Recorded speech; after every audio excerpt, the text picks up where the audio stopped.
Hi guys, good afternoon. Gusto ko lang pong i-share sa inyo ang unang paggamit ng aking massager head using invigorating brush. Ayan, ikakabit natin. Meron siyang rechargeable connector. Pag nalobat ang invigorating brush, pwede po tayong mag-charge. Ayan. So, ayan, ikakabit natin ang massager head. Ayan, may on at may off. At saka meron pahina at palakas. Ayan.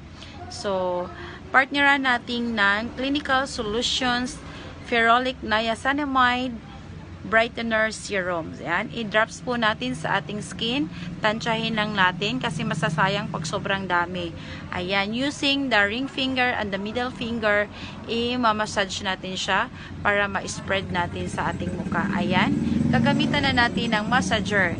So, ang purpose po nito para ma-massage ang ating skin, mabuhay po ang dugo na dumadaloy at ma-uplift din ang ating skin at mabawasan ang wrinkles kasi itighten niya at yung mamilasmang skin natin, ayan, perfect talaga siya pang partner sa serum at massager.